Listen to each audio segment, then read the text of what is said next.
यीशु ख्रिस्त में मेरे प्रिय भाइयों और बहनों, मैं जिस स्कूल में पढ़ा रहा हूँ उसके परिसर में एक बेल है। वो एक छोटे पेड़ की तरह नज़र आता है। शिमला में काफ़ी ठंड होती है, तो नवंबर महीने में उस बेल के सारे पत्ते झड़ना शुरू हो जाते हैं और धीरे धीरे ये बेल सूखने लगता है। दिसंबर महीने में तो ये पूरी तरह से सूख जाता है। अगर कोई वहाँ से जाएगा तो ऐसा लगेगा कि वो बेल मर गया है।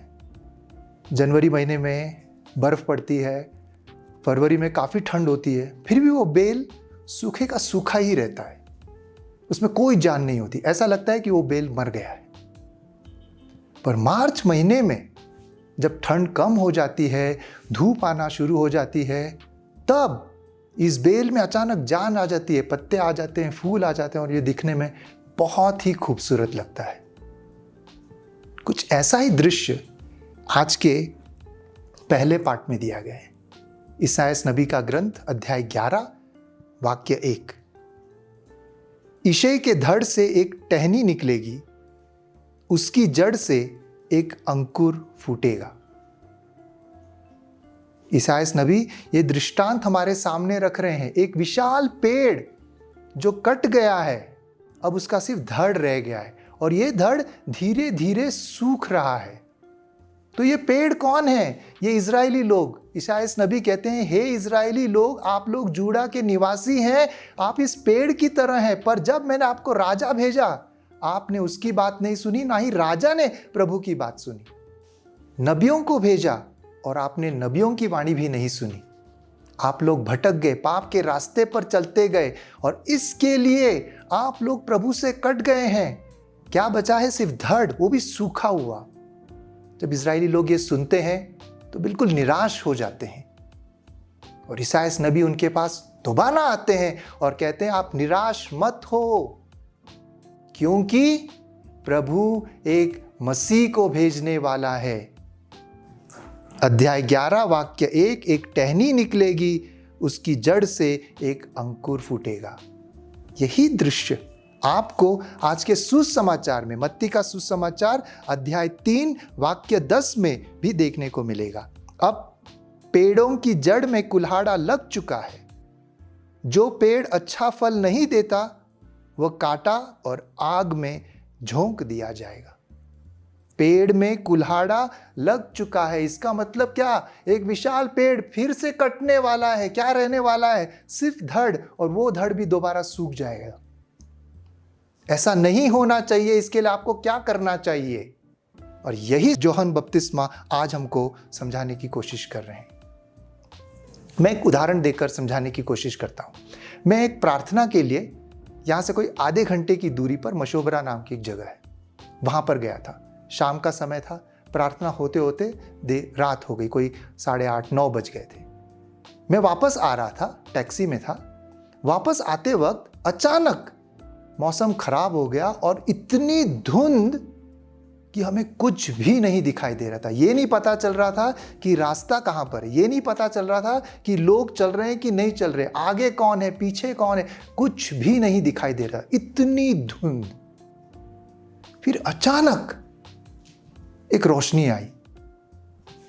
वहां पर एक ठेले वाला था, उसने कोई बड़ी लाइट लगाई थी और उस रोशनी से हमें दिखाई दिया। क्या दिखाई दिया? आगे एक कार है जो रास्ते के बिल्कुल किनारे पर है। 1 मिनट और वो पहाड़ से नीचे गिर जाती। हम भी बिल्कुल उसके पीछे थे। उस रोशनी के वजह से,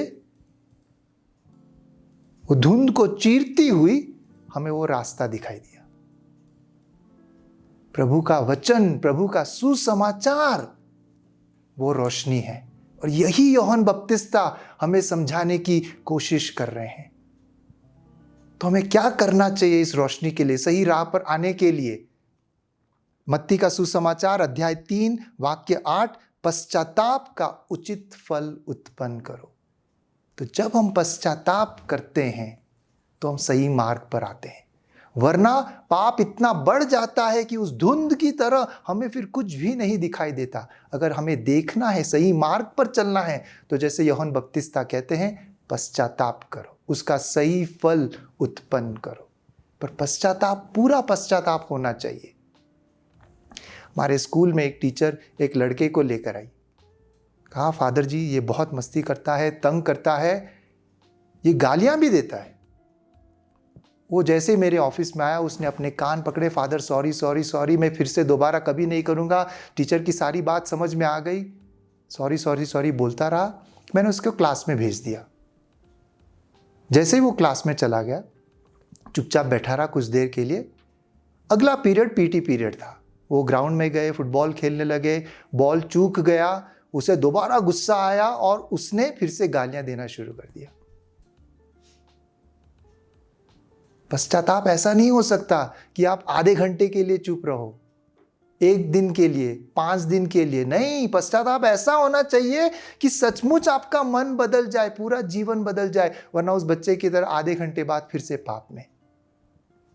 इस तरह का पश्चाताप सन यूहन्ना बपतिस्ता हमें कह रहे हैं। और जब हम पश्चाताप करते हैं तो क्या होता है, ये बात आपको ध्यान में रखनी है। फिर से पहले पाठ में चलते हैं। ईसायाह नबी का ग्रंथ अध्याय 11 वाक्य 2। प्रभु का आत्मा उस पर छाया रहेगा। तो जब हम पश्चाताप करते हैं, प्रभु का आत्मा हम पर उतर आएगा और हमें क्या प्राप्त होगा? प्रज्ञा, बुद्धि, सुमति, धैर्य, ज्ञान और ईश्वर पर श्रद्धा। इतने वरदान हमें मिलेंगे जब हम पश्चाताप करते हैं। तो इसलिए इन वरदानों के लिए हमें अपने आप को तैयार करना है। तो हम आगमन काल के दूसरे सप्ताह में हैं। हमें इस तरह से सूखा नहीं रहना है, मुरझाना नहीं है, मरना नहीं है, जीवित रहना है।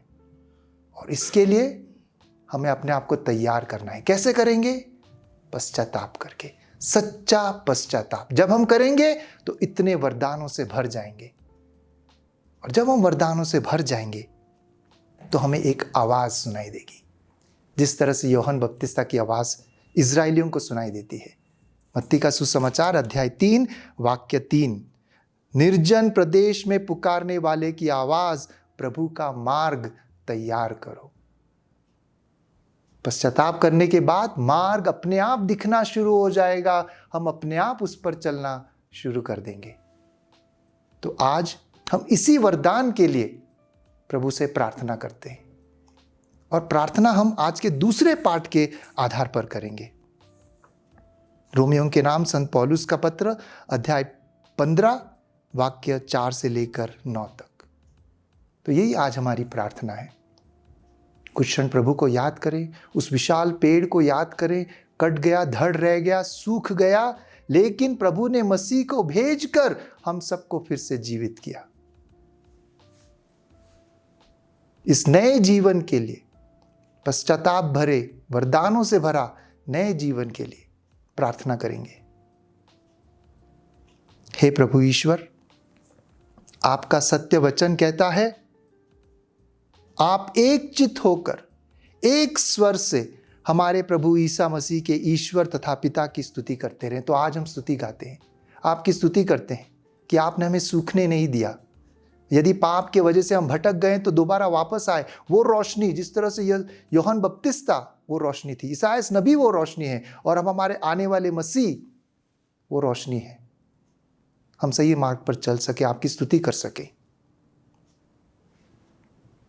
जिस प्रकार मसीह ने हमें ईश्वर की महिमा के लिए अपनाया, उसी प्रकार आप एक दूसरे को भातृभाव से अपनाएं।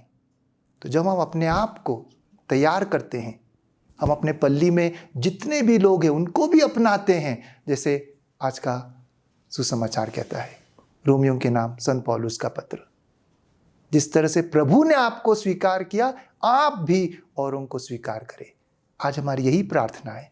हे प्रभु, हम आपकी स्तुति गाते रहें, अपने आप को तैयार करें और सबको अपनाएं जिस तरह से आपने अपनाया। प्रभु हमें जीवन दे, ज्ञान दे, बुद्धि दे, सारे वरदानों से भर दे। यही हमारी प्रार्थना है। आमीन।